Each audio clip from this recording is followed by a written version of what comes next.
আসসালামু আলাইকুম ওয়া রাহমাতুল্লাহি ওয়া বারাকাতুহু। সুপ্রিয় দর্শক, আল কোরআন আল কারীমে আল্লাহ সুবহানাহু ওয়া তাআলা ইরশাদ করেন, ফাসআলু আহলা যিকরি ইন কুনতুম লা তা'লামুন। যদি কোনো বিষয়ে তোমাদের জানা না থাকে তাহলে জ্ঞান চর্চাকারী ব্যক্তির কাছ থেকে জেনে নাও।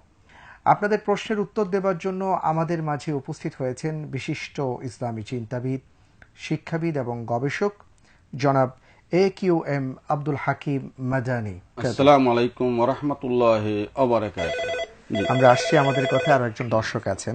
আসসালামু আলাইকুম রাহমাতুল্লাহি ওয়া বারাকাতুহু। ওয়া আলাইকুম আসসালাম ওয়া রাহমাতুল্লাহি ওয়া বারাকাতুহু।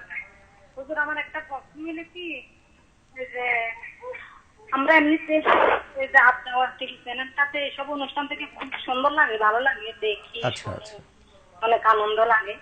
এর মধ্যে আরেকটা আমার একটু প্রশ্ন হলো কি, মনে করেন টিভি অনেক হুজুরেরা ঘরের মধ্যে টিভি রাখে না, টিভি রাখলে নাকি শয়তানে নাকি পুলিশ করে না ঘরের মধ্যে, টিভি নাকি শয়তানের বাক্স। জি আমি জানতে চাই যে টিভির মধ্যে কি কি ঠিক দেখতে পাবো, দেখতে পারলে আল্লাহ নারাজ হবে জি, এরকম এটা জানতে চাই। অনেক অনেক ধন্যবাদ বোন, খুব গুরুত্বপূর্ণ চমৎকার একটি প্রশ্ন আপনি করেছেন। আমরা মোহতারামের কাছ থেকে জানবো যে টেলিভিশনটা আসলে কিসের বাক্স।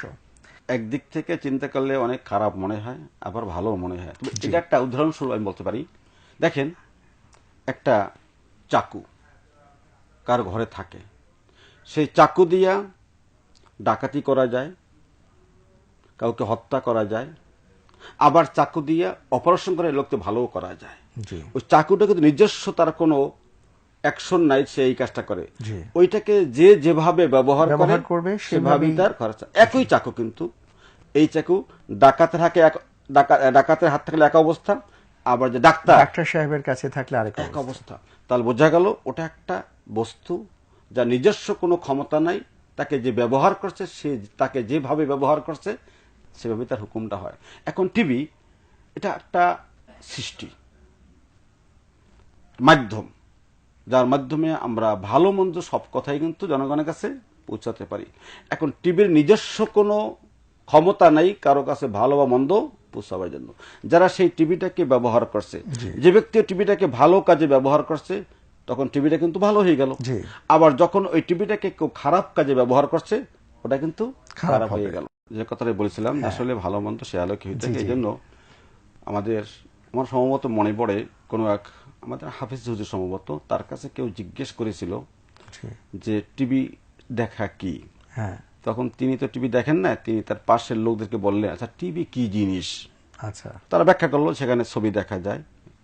তো উনি জবাবটা দিয়েছিলেন যে বাহিরে যা দেখা জায়েজ তা টিভিতে দেখাও জায়েজ, আর বাহিরে যা দেখা অবৈধ তা টিভিতে দেখাটাও অবৈধ। উনি তো ওনার বুঝ মোতাবেক কোন একটা কিন্তু প্রশ্নের জবাব দিয়েছেন, সেটাও কিন্তু একেবারে আমরা ফেলে দিতে পারছি না। এই জন্য আল্লাহর যে নিয়ামতগুলো, এই নিয়ামতগুলো আমরা কিভাবে ব্যবহার করছি, সেটাই হলো আমাদের বড় প্রশ্ন। ভালো কাজে ব্যবহার করলে খারাপ হবে না। যদি আমরা টিভিটাকে দেখি আজান শোনার জন্য, সেহরির অনুষ্ঠান শোনার জন্য, বিভিন্ন এই প্রশ্ন শোনার জন্য, এই যে যেমন ভালো কাজের জন্য, এটাকে আমরা খারাপ বলবার সুযোগটা কোথায়? সুযোগ নেই। যারা শয়তানের বাক্স বলে আখ্যায়িত করছে, এটাও একেবারে অযৌক্তিক না। যদি আমি ওই টিভিকে ইসলাম বিরোধী, আল্লাহদ্রোহী কাজে অথবা বেহাই কোনো কাজে, মানে একেবারে অত্যন্ত জঘন্য কাজে, যেগুলো ইসলাম সমর্থন করে না, আল্লাহ পছন্দ করেন না, রসুল পছন্দ করেননি, এবং ওলামায়ে কেরাম দ্বীন পছন্দ করে না, এই সমস্ত যে কাজগুলো আমি করি, এটা বাস্তবিক শয়তানের বাক্স। সেই দৃষ্টিকোণ থেকে কথাটা কিন্তু ঠিক আছে। তবে একেবারে কমনলি সব শয়তানের বাক্স তাও না, আবার একেবারে যে তার অবস্থা আলোকে কিন্তু তার বাক্স পরিবর্তন হয়ে যাবে। জি জি, অনেক অনেক ধন্যবাদ।